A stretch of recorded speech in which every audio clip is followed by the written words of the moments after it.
Kim Kiyosaki, and my favorite investment of choice is real estate. And I recently did a presentation to a live audience. The subject of the talk was good deal, bad deal. And it was about how do you spot good deals in the market. Hi, I'm Kim Kiyosaki, and my favorite investment place versus bad deals, because there's a lot more bad deals out there than good deals. So my forte is how to analyze a deal, how to look at the numbers, how to tell if a property is worth pursuing or not. So I'm going to take you right now to that live performance with an audience. We had about 300 or 400 people, and I trust you'll enjoy it. So here we go. If I can just see a show of hands, how many people here own real estate? Okay, great. How many people do not? Thank you. Okay, a distinction. How many people own investment real estate? Okay, how many do not? Great, thank you. Is there a difference between real estate and investment real estate? Yes. I would say all investment real estate is real estate, but not all. Okay, how many do not? All real estate is investment real estate. And I want to make the distinction because I have so many people come up to me and they said, oh, Kim, I just started investing in real estate. I went, great, what did you buy? They said, oh, I bought my home. I'm like, okay, let's separate out your investment, which is your business. Your investment real estate is business. Your home, you don't buy a home necessarily to make money quickly, right? It's an emotional buy. And so I never consider my home, or if you have a vacation home that you're just going to use, you're not going to rent it out, those are luxuries, basically. So today we're talking about investment real estate, and that is real estate that you buy with the intention of making money very quickly. Is that clear? Hello? Yes. Great, thank you. Okay, the reason I'm up here on stage today, 3 reasons actually. Number 1, my name is Kiyosaki. How many people have read the book Rich Dad, Poor Dad? All right. If for those of you who haven't, this is a must-read if anybody wants to take control of their financial lives. This was written by my husband, Robert Kiyosaki, and has been on the New York Times bestseller list now for close to 6 years. And this is where all of this is. Rich Dad, Poor Dad is my investment philosophy. This is my foundation. And again, if you haven't read it, please do so.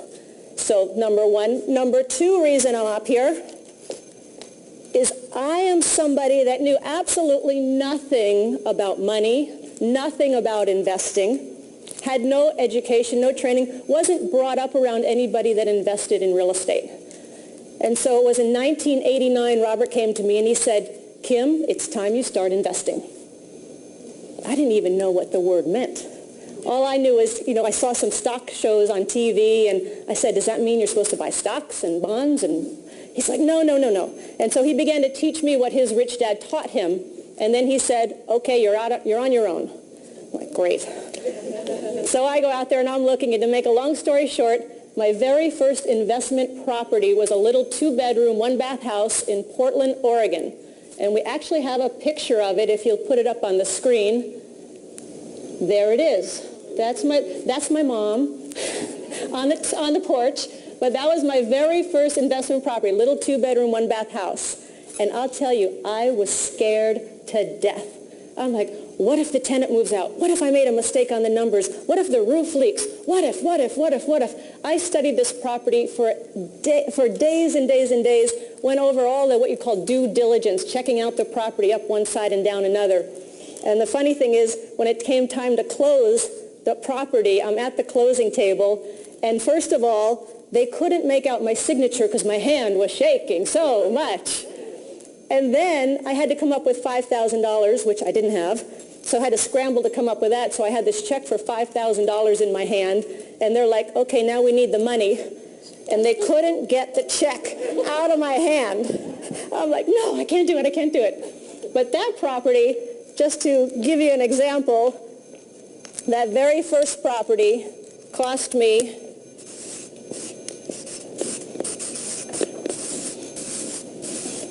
$45,000, As I said, I had to put $5,000 down. And so if anybody here in the audience or who's watching this on video, if you're saying, I don't have the money, I didn't have the money. I often don't have the money. But there's a really creative thing that happens. If you do not have the money, it can be a great benefit. Because all of a sudden, once you see a property and you get excited about it and you want it, you're going to start thinking about, how do I get the money? And you will get so creative, and you'll be amazed at some of the ideas that you come up with and some of the places the money comes from. So never let I don't have money stop you. It's not a valid excuse. Okay. This little property gave me a whopping cash flow, and cash flow is my rent comes in, I pay the expenses, I pay the mortgage, and at the end of the month, I had $25 a month positive cash flow. And I was so excited. I was so excited. It was so great. And so that was my very first deal, and that's where I really learned the fundamentals of real estate investing, because even though it was a small property, the basics of investing, the basics of running a property, of managing a property are the same.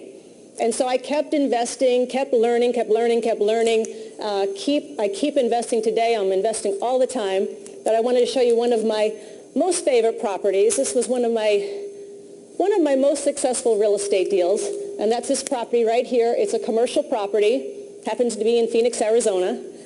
And the beauty of this property, and let me just say one thing. I ended up with this property because of the biggest investment mistake I ever made in my life led me to this property. And I'm not going to go into the whole story, but basically I was negotiating on another property in Florida. I live in Phoenix.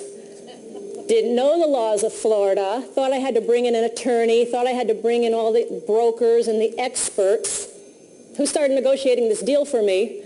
And long story short, I lost the deal. We had negotiated for 6 months, and they call me and say, the deal's gone. I'm like, no. And I'm like, I'm not mad at the attorneys, I'm not mad at the brokers, I'm not mad at anybody except me, because I didn't trust myself to do this deal. And so I'm like, I knew how to do it. I knew what I needed to do, but I didn't trust myself. And so that night, it's like 11 o'clock at night. I'm like, I got to find the next investment. I got to find it. I'm looking through these papers. Now I'm negotiating on a deal from Phoenix in Florida. I find this property, which is this property here. Better deal, better cash flow, better financing terms, much better return on my money, and it's 2 blocks from my house. So that property, same fundamentals, same principles, just bigger numbers.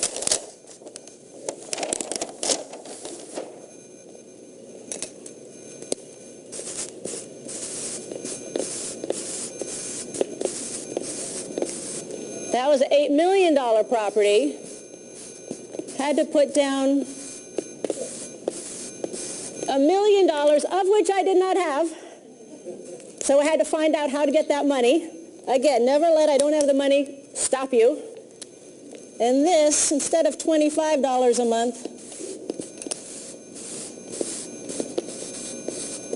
today it puts $30,000 a month in my pocket, month after month after month.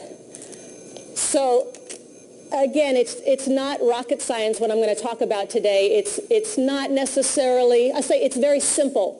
The concepts are very simple, but it's not necessarily easy.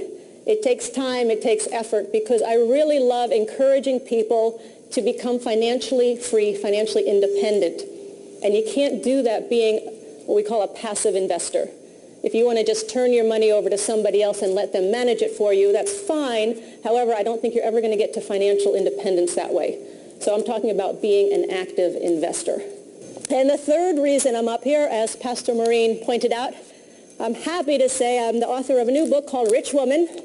And the subtitle is Because I Hate Being Told What to Do. How many people can relate? And this is a story of 6 women, my 5 girlfriends and me, and we are all starting our careers at about the same time in Honolulu, and we lose track of one another, and then we have a reunion 20 years later, and we've all taken very different paths. So one woman is a single working mom. Another woman is in the corporate world. Another woman gave up her career to raise her children and her family. And so we came from very, very different paths. And in this book, what these 5 women realize is that when it comes to money, there's 2 things. Either they're going to have to work until the day they die to keep up their lifestyle, or they're depending on somebody else to take care of them. So Rich Woman is a story of the 6 women, and basically addresses the issues and the questions that are very unique to women when it comes to the world of investing. Because how to invest, how to buy a property, how to buy a stock, how to analyze a business is the same for men and women, but there's some issues that are very different, and that's what this book addresses. All right, so those are the 3 reasons I'm standing up here today. And of course, I think we have some books available in your local bookstore here, right here on the property. Has anybody read this book, Rich Woman? Hey, thank you. Well, for all of the rest of you, go to the bookstore.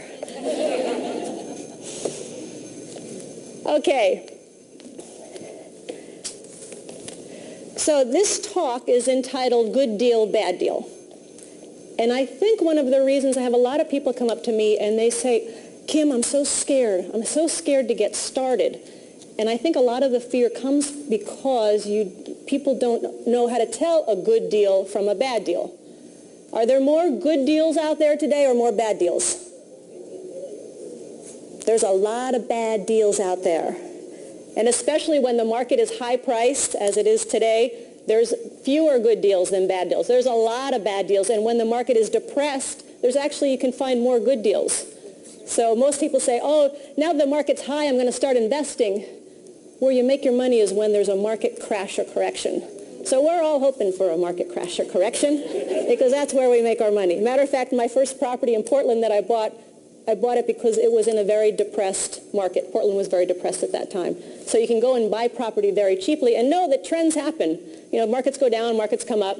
So if you can buy property in a depressed market, there's a good possibility you're going to do great on your money. So, good deal, bad. A lot of fear. There's a lot of good salespeople out there, correct? And their deal is always the best deal. I got the best deal. You go ask somebody, what's your best deal? Go ask a broker. Oh, I've got this one, this one, this one. So the purpose of this presentation today is to give you some distinctions and some ideas as to what to look for if you want to buy investment property, if you're going to start investing in property or already have and want to grow your portfolio. What I'm going to offer is some of the distinctions I've learned and what I've been taught by some fabulous real estate investors. Okay? All right, great. So they found that in learning, I could stand up here and talk all day, but the learning actually increases when you talk as well. So what I'm going to ask you to do, and if you're watching this on video, if you're watching it with somebody on video, then share with that person. I want you to pick a partner, and you're going to share. If you're watching this alone on video, talk to yourself. So pick a partner. Everybody get a partner. I'm asking you all to participate. Please participate. Your learning will increase. And here's the question. We're talking about being financially independent or accumulating cash flow properties, which I'm going to talk about a little bit more. But this is about being free. Ideally, you want to invest, whatever your investment vehicle is, you want to invest so that your money is working for you, so that you ideally do not have to work for money, so that you become financially free. So here's the question to share with your partner. Give you about a minute. If money were no issue, what would you do in your life? If money were no issue, because the vision that you want to hold for yourself in going through this process of investing, there's a vision out there that's important for you. Okay, so take about a minute, discuss. If money were no issue, what would you do in your life?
finishing up.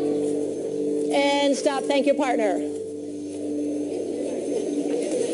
Okay, so what we're going to do today in just a little while is you and your partner are going to actually be analyzing two properties. And we're going to be talking about the numbers, how to analyze the numbers of a property. And I often hear people say, oh, but I'm not good with math. And oh, I get so confused with numbers. Or they just go glassy-eyed. Yeah? What? Huh?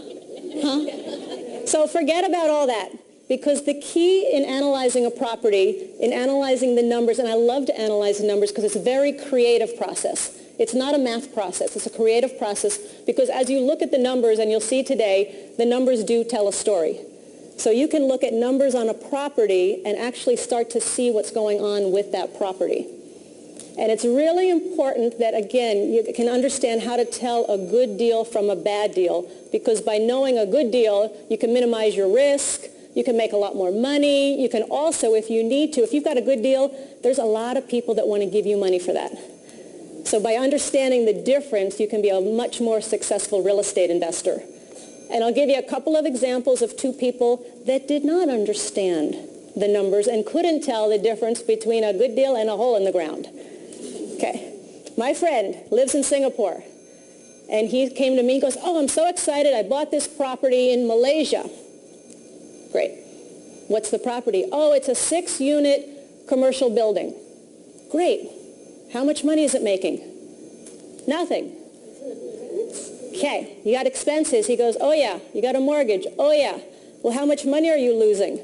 Oh, about $7,000 a month. Like, okay. Six units. None of them are rented. Oh, no, one's rented. One's rented. I'm like, so you must have income. He goes, oh, no, it's a church. I can't charge money to a church. So I'm like, okay. I said, I'm looking at this thing, and I finally turned to him. I said, Richard, why did you buy this property? And he goes, oh, they had such a nice glossy brochure. I couldn't pass it up. I go, okay. So do not ever buy a property because it has a nice glossy brochure. Do a little research. Do a little homework. I don't think today he owns that property. And then there was another gentleman, and this was in Sydney, Australia. He had bought it was a single-family house in an area called King's Cross, Australia, in Sydney. And he bought the property on a whim. And he was scared to death. He was so afraid that because he had never bought a property before. And he's like, I got to get out of it. I got to get out of it. I need the money. I can't do it. I need the money. I'm like, how much did you put in? He said, $6,000. I'm like, okay. So I look at the property. I'm like, are you sure you don't want to? No, I don't like real estate. I don't want to do it. I'm like, okay. So we gave him the $6,000. So he got his money back. He turned the property over to us. We had a lovely cash flow every month of that property. And when we sold it, we made about $230,000. Only because we understood the good deal from the bad deal. So again, that's what I'm here to talk to you about, so you can start making those distinctions and make a lot of money, but ultimately free yourself up from having to work to make a living and having your money work hard for you. Okay? So again, I'm going to turn it back to you. Take a minute, share with your partner. Let me ask a question first. How many people here are planning on investing in property? Oh, fantastic. Fantastic. And again, how many people have invested in property? Wonderful. Okay. So take a moment and with your partner discuss how would understanding the numbers, and we're going to take it very simply, make you a better investor. Ready? Take 1 minute. Go.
And finishing up.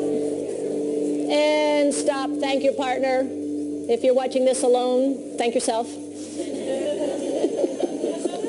Okay. There's two types of ways you can invest in property, and there's so many different vehicles for property. You can buy residential property, you can buy commercial property, you can buy land, you can buy notes, you can buy apartment buildings. There's so many ways you can invest.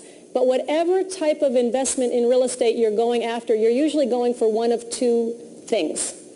And the first is called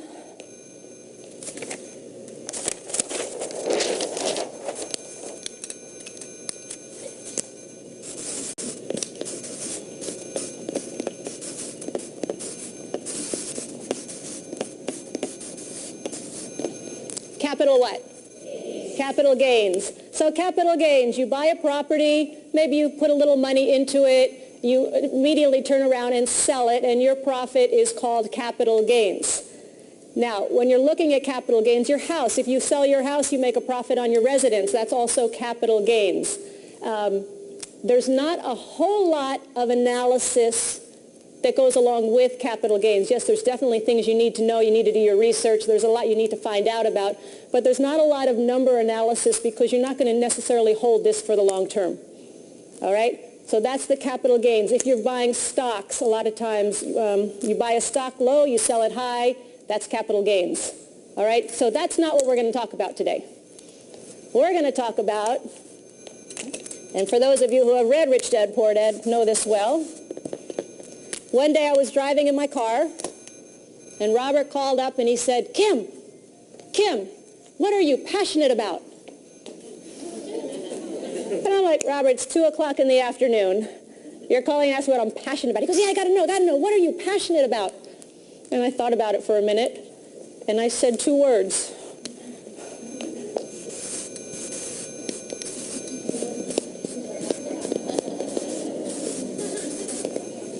I said, cash flow. He said, yes, I knew it. And I am. I'm very passionate about cash flow because it's freedom. Now, what cash flow is, basically, if you're buying a property, you get your rent. Maybe it's a single family. Maybe it's an apartment building. You collect your rent. You pay all your expenses. You pay your loan or your mortgage. And at the end of the month, you have a cash flow. Might be positive, could be negative. Do we want negative cash flow properties? No, we're looking for positive cash flow properties. We're looking for properties that every month you will be getting a positive cash flow, and again, ultimately leads to your freedom because then you no longer have to work because your money is working for you. So today we're going to be talking about cash flow properties. Any questions on that? Is everybody clear on the difference between capital gains and cash flow? Everybody clear? Anybody not clear? Okay, great. So that's the type of property we're going to talk about. That's what we're going to analyze. And now we're going to start getting into a little bit of the analysis. I'm going to break it down, make it really simple. It's going to be very simplified. Some of this might sound too simple, but for those of you who have bought the product and are watching this on video, there's actually on the program, there is a more detailed analysis that you can study as well. But the key points here that I'm going to point out, I think there'll be some very fine distinctions that you'll be making. And again, you'll start to see how the numbers tell the story. All right? So, good deal, bad deal. There's 3 components to any real estate deal. Doesn't matter if it's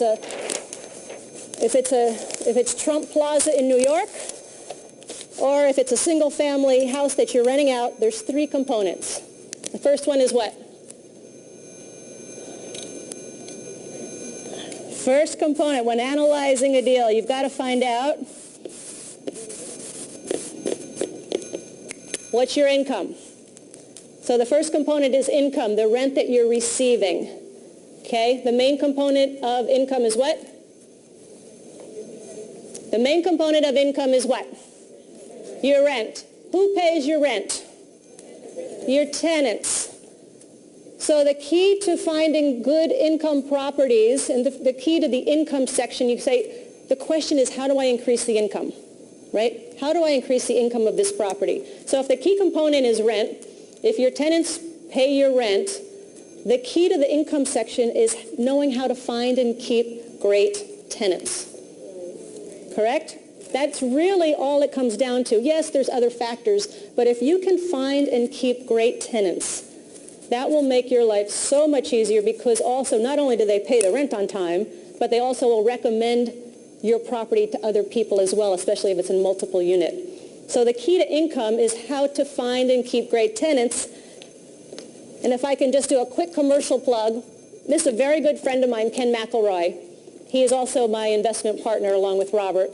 And he put this property together, how to increase the income on your property. And I'll tell you, he and I sat in this studio and we talked about the little things that you can do to increase the income, to reduce expenses, to make your property operate more optimally. So how to increase your income is great. It's all about property management. And for those of you who are doing property, you know that management is really a key. And finding good property managers is sometimes tough to do. So one of the keys is great property management. So I recommend this product. Okay, so you've got your income. You've got your tenants paying your income. What's the next component of any real estate deal? Hello? You got it.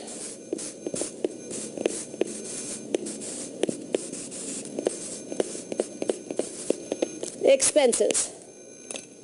And I used to think the question to ask is, how can I reduce expenses? Well, anybody with half a brain can cut expenses. But a lot of times what happens is they cut expenses on a property and they also cut the value of their property. You know, maybe we just won't pave the driveway. Maybe we won't paint. Maybe we'll cut down on the landscape, and all of a sudden the property doesn't look so good and people don't want to come to the property. They don't want to live at the property. So it's not how do I cut expenses. The question is, how do I spend money most effectively to increase the value of my property? Got it? I'll give you an example. We have a property and we wanted to put a lot of trees in. It was a little bit stark, and in Phoenix it can look very dry if there's not a lot of green and foliage. So we wanted to put a lot of trees in, and our property manager says, no, that'll increase your water supply, that'll increase your water bill. Your water bill's going to go through the roof. I'm like, let's give it a shot. So we planted all these trees. Yes, the water bill went through the roof, but the property looked so green and so lush and cool in Phoenix, which is a great thing, that all of a sudden people just driving by used to stop and ask if there was a unit available. We now have waiting lists on that property, just from planting trees. So again, it's how do you spend the money most effectively to increase the value of your property? And of course, then you can increase your rent, which increases your what? Income, and which increases the whole value of your property, and which of course then increases your cash flow. Okay? So you've got income, you've got expenses. The third component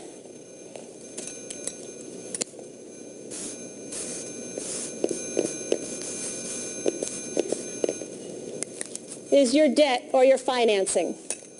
And the very simple question is, how can I arrange for the best financing terms for my property? Now, lately with the interest rates so low, we had a lot of people who were refinancing their homes, or a lot of people moving out of apartments to buy their homes because the interest was so cheap. Made a big change, and now those interest rates are starting to rise again, so we're going to see a shift. But the whole key is, how do I get the best financing? There's all sorts of ways to finance a property, and a lot of people who say, I don't have good credit, or I don't think I can qualify for a loan, again, not a good excuse. It won't cut with me. It won't cut with me. When I first started investing, it wasn't until about 6 years that I actually went to a traditional bank for a loan. I did seller financing. I did all kinds of creative financing. They had what was called assumable loans, which we still have today. Just have to ask if it's available, where you just assume the loan on the property. There's all sorts of ways to finance a property. And here's one little key. Often somebody will find a property and they'll go to a bank and they'll say, here's my numbers, I'd like a loan. The bank says, nope, can't have a loan. So they walk away and they go, darn, I can't get financing for this. I just can't get financing. And they give up. Well, they didn't know that that specific bank doesn't lend on duplexes. They lend on commercial properties. So you've got to find the institution, the bank, the lender that's going to lend on the type of property that you have, and that's where mortgage brokers can come in very, very handy. Are there any mortgage brokers in the audience? Yes, great. you might want to talk to these people because their job is to set you up with the right lender for your property. And I don't know how to do that, but they do. So that can save you a lot of time and a lot of frustration and a lot of discouragement because every property has a loan available to it. You just got to find it. So again, finding the best financing terms. So any real estate deal, income, expenses, and debt. That's really the three things you've got to be concerned with. It's not any more complicated than that. Okay, so again, to increase your learning, to increase your retention, please turn to your partner and discuss what you've heard about income, expenses, and debt. Ready, go.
Begin finishing up and stop and thank your partner. And if you're at home, thank yourself.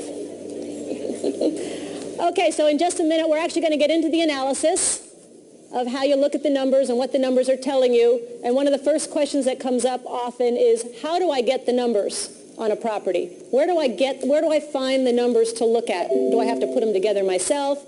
Are they available somewhere? If you're using a real estate broker, often they should provide you with the numbers. If it's a very small property like a single-family house or a duplex, sometimes you might have to work a little harder to get the actual numbers. Usually the seller, the owner, will provide those for you. If it's a larger property, if it's a threeplex, fourplex, the broker's job is to provide you with the information, provide you with the numbers so that you can determine if it's a property you want to pursue or not. So there is a sheet called a pro forma. And here's the trick on pro formas. Are there any real estate brokers in this audience? Okay, don't take this personally. Real estate brokers occasionally do tend to lie about numbers. Okay? Just want to be upfront with you about that. On a pro forma, they give you the income, expenses, debt on a property. Are they the actual numbers of a property? Not necessarily. Often they are projected, like this is your best case scenario. So it's always important that you get the actual numbers. And once you have tied up the property, once you have an agreement to purchase the property, you have a time period to do what's called due diligence, which is to do your research, to check out the property, to check out the numbers. And it's during that period where you get the actual numbers from the seller, either from the seller themselves or from the broker. But again, be careful on the pro formas. That's just a guideline to see if you're interested, and then you take the next step to go forward. Does that make sense? Okay.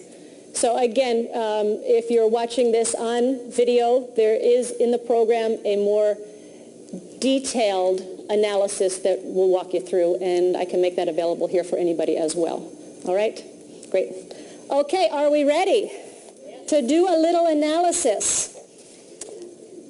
We're going to look just at the numbers. Are there other factors to buying a piece of property, to finding a good deal? Of course. Location. Okay. Was just with Donald Trump. Robert and Donald are writing a book together. Donald made a very good point. He said, location, location, location. However, he's seen a lot of people who have taken a great location and totally destroyed it by putting the wrong property on it, by not doing their research, and people that can take a bad location and turn it into something fantastic. We were talking with Magic Johnson. What he does is he goes into the inner cities where nobody wants to go. No one fears to tread. And he goes in there and he builds these magnificent communities, complete with Starbucks and all, for people of the inner cities. So location is very important, and just know that it's not just location, but that's a key point.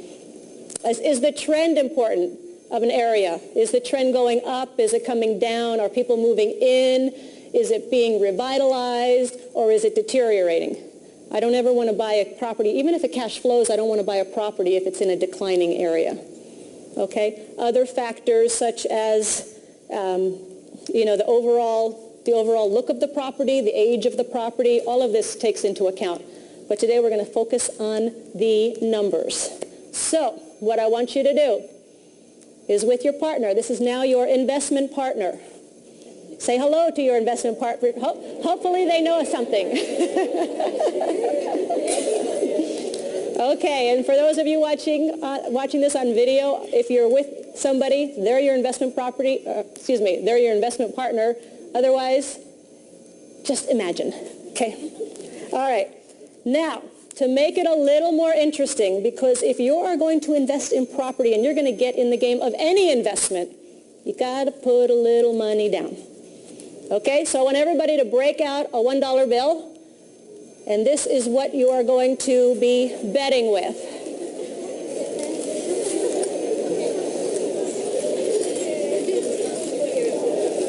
And if you're saying, I don't want to put up $1, I don't want to risk $1, this is not the game for you. You've got to get in the game. If you're watching this on video, break out your $1 bill. It does you no good to get to talk about it if you're not actually getting some money on the table.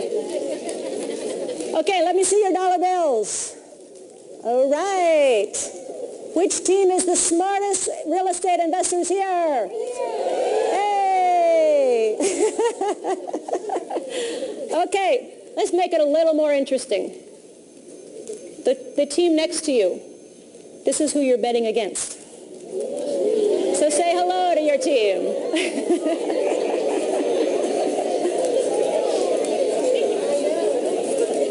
Okay, grab your partner's hand, hold it in the air. Who's the winning team? Okay, great. What we're going to do is I'm going to show you two properties. One's a 10-unit apartment building, one's a 12-unit apartment building. We're going to break it down into income, expenses, and financing. Okay, and based on the numbers I show you, you are going to determine which property it is you would want to pursue further. All right? So we're going to find out who the smart investors are. Okay, so what's the first component of any real estate deal? Income. All right, put up the first analysis for income. Okay, property number 1, property number 2. Take a couple minutes with your partner, determine just based on those numbers alone which property you would want to pursue. Ready, go.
And stop.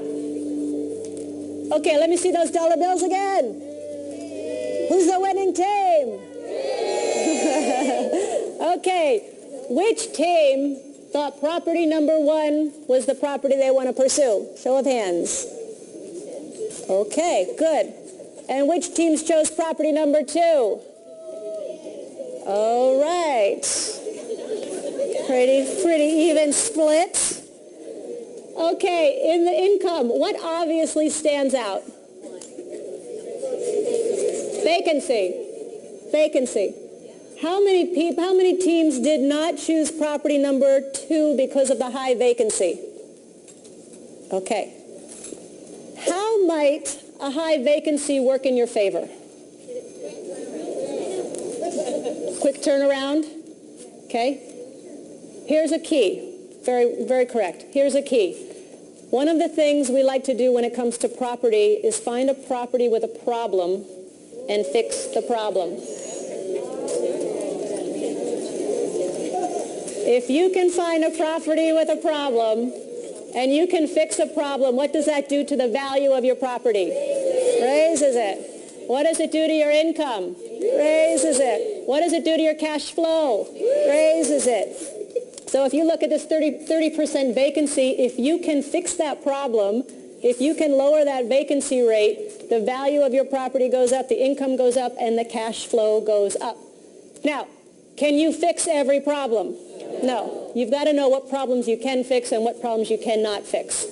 But if you can, that's what we always look for. Often it's properties that are mismanaged, and you bring in a good management team to turn it around, again, increases everything on that property. Okay. A low vacancy rate of 2%, what could that indicate?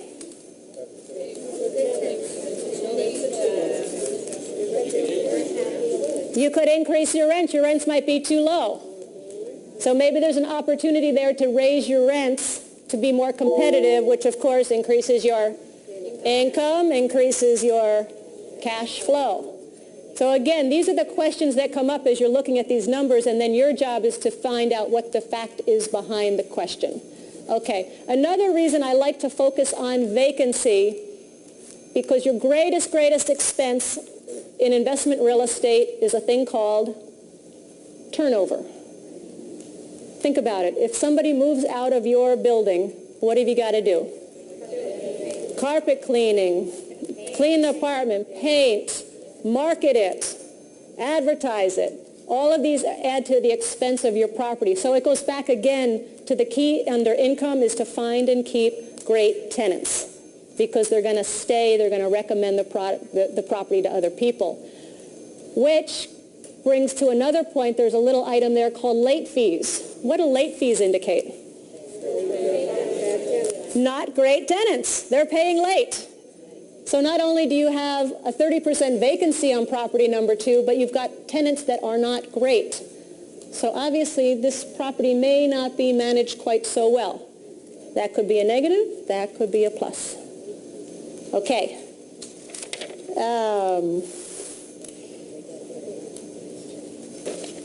I think that's about it for income. Okay? So again, what it does is you look at these numbers, and I've only highlighted a few because there are just some key points that I really want to point out when it comes to the income section.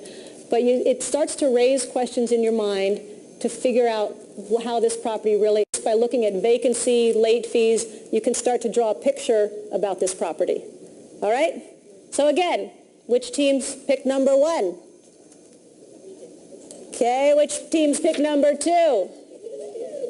Which teams have no idea at all? Thank you. Okay, just hang in there. That's great. I'm glad you're here. Okay, now we're going to go on to expenses. Again, you're going to look at the expenses, decide between you and your partner which property of the 2 you would pursue. It's the same property, 10-unit apartment building and a 12-unit apartment building. Please put up the expense side.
right, based on expenses, which teams chose property number 1? Ooh, interesting, interesting. Which teams chose property number 2? Wow, okay. Electricity. What might that indicate?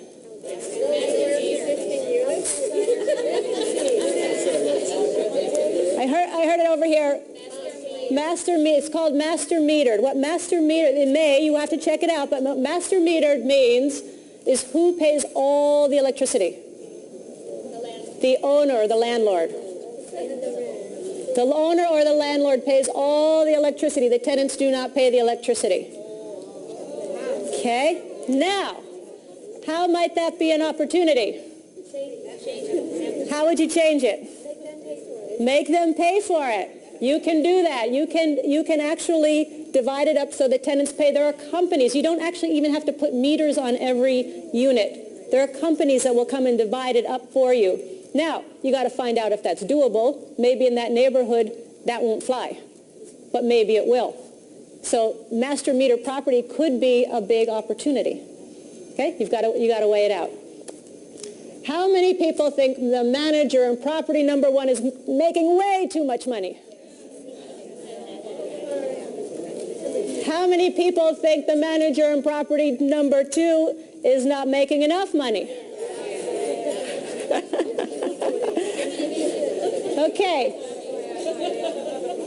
Property number 2 has a high vacancy rate, not great tenants.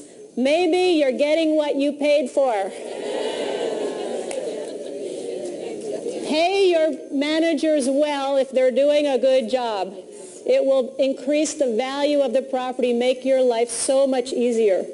And again, you've got to find out what is acceptable and look for good property managers. Okay. So, you can see which way this is going. All right, we're talking about painting and carpet cleaning. What do those numbers indicate? Turnover. Your greatest expense is what? Turnover. So property number 1, they're doing a lot of cleaning on their units. That means they're having a high turnover. So even though there's a 30% vacancy, there's actually even turnover on top of it. So that's definitely a problem property. Can you fix the problem? We'll see. Okay.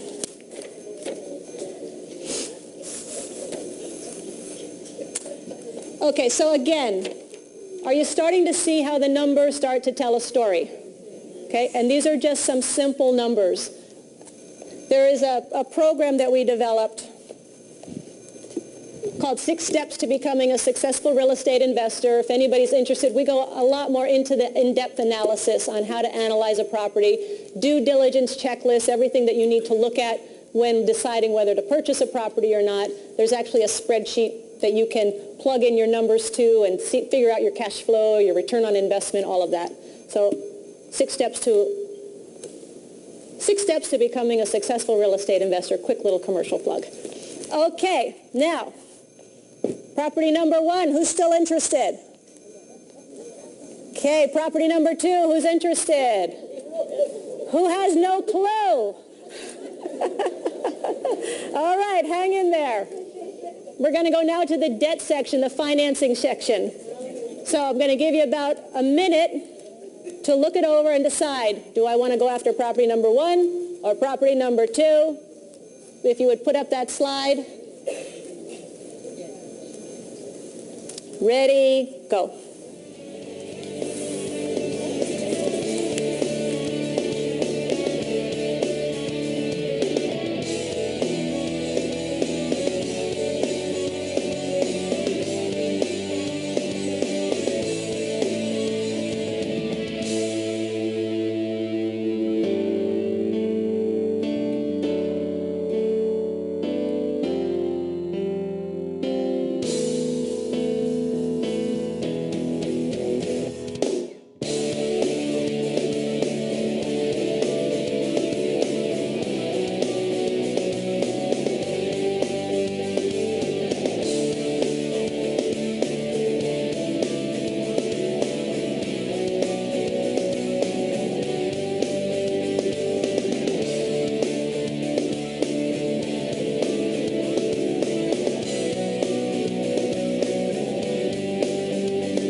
Which team has that winning feeling? Right. All right. You got that winning feeling if you're watching on video? I hope so. All right. Property number 1. Who says yes? Okay, you're liking it. Property number 2. Who wants that? Woo-hoo-hoo. Got a lot of property number 2. Who still has no idea? Okay. Property number 2. New financing, 20% down payment, loan of 5.5% interest, pretty straightforward, pretty nice financing, right? Okay. Property number 1, they're asking for 30% down, so you're going to have to come up with a little more money, and it's an assumable loan at 9% interest. What does assumable mean? Very little qualifying, if any, and you basically take over the loan on the property. Now, a 9% interest rate, especially today, is pretty high, right? Yes. Not very attractive. Do all assumable loans have to be assumed? No. What if you got new financing? 5% interest, 5.5% interest? Right. That would make the value of your property do what? Go up. Make your cash flow go what? Yeah. Go up. Great. So again, you've got to look at it. There's sometimes penalties. I'll tell you a quick story. Sometimes if you have an assumable loan, the seller will be penalized if they have to pay off that loan early. So we were looking at a property. It actually had a penalty for the seller to pay off their property of $1 million. $1 million it was going to cost him. And so we're like, well, so everybody walked away from the deal. They all walked away from it. And what happened is we went in and we got our loan that we needed at 6%. And then we looked at this other loan and we're like, I'll tell you what, we'll take it over. You loan us some money. We won't pay it off, but you loan us at 0% interest. So you're not going to have to pay the $1 million, but you're going to loan us the money at 0%. Does that make sense? Okay, so we've got the 9% assumable, and he's loaning us a second at 0%, so our blended rate was about 6.5%. Does that make sense?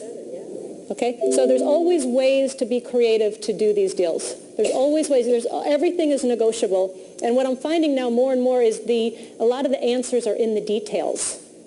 So for example, another property we looked at, it had an assumable loan on it, and the loan was going to be, it was at like 9.5%, but it was going to go through the year 2012. So it made the property very unattractive. It didn't cash flow because it was such a high interest rate, big debt. So as we're reading through the fine print, my partner points out, he's looking and he's making phone calls, and he found out there was a typo on the pro forma. You got to do your details. You got to do your research. When he went back and looked over the loan documents, he found out we could pay off that loan in 6 months and not assume that rate. So, of course, we extended the closing for 6 months, then put new financing on it, and the property makes perfect sense now. Make sense? Okay. So sometimes it's in the details. All right, so we've got income. We've got expenses. We've got debt. Where's that winning team? Where's the winning team? Okay, let me see those dollar bills. At home, put up your dollar bills, all right? Okay, which team chose property number 1 as the one they're going to pursue? Great. 1? Okay, who chose property number 2? Okay, and the answer is... it depends.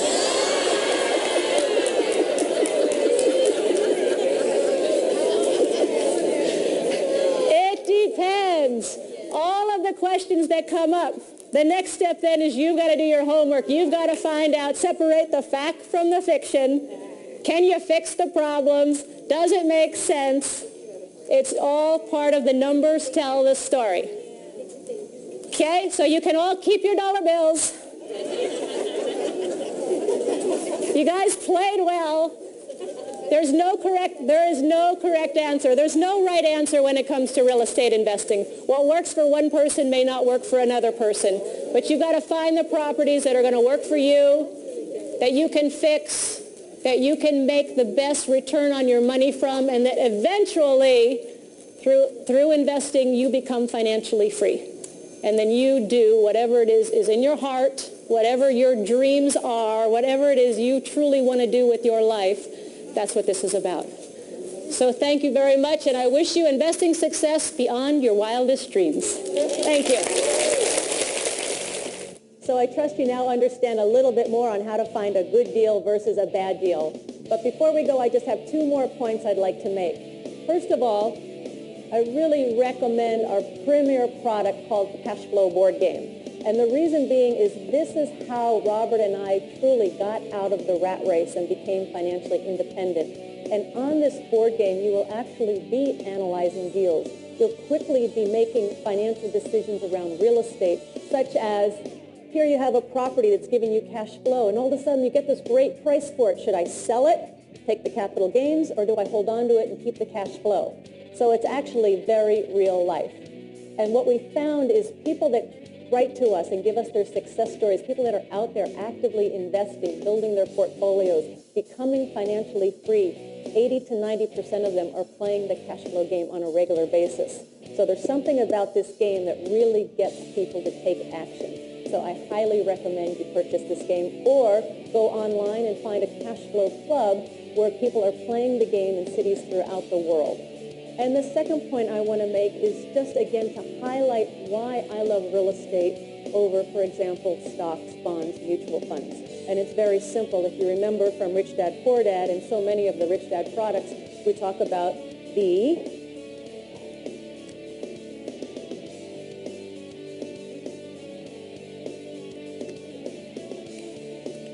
income statement, which is income and expenses, and the balance sheet,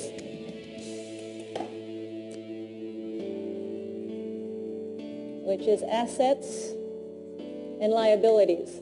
Now, the beauty with real estate is there are so many ways to make money, and you can make money in every one of these quadrants. So in stocks, you might get appreciation. You buy low, you sell high. In some stocks, you might even get a little bit of a dividend or cash flow. But the beauty of real estate is this. There's 4 incomes that you're actually getting. Number 1, you're getting cash flow. Hopefully, you're getting positive cash flow. That goes in your income. Then you're also getting depreciation, which comes into your expense column. If the property is appreciating, then you get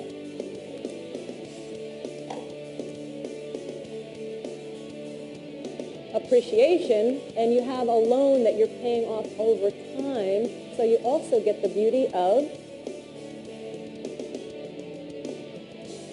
amortization. So you get cash flow, you get depreciation, you get appreciation and amortization, and that's one of the real true reasons why I love real estate. So those are my 2 extra points. Thank you so much for watching. I trust you got great value from this program. And until next time, I wish you investing success beyond your wildest dreams.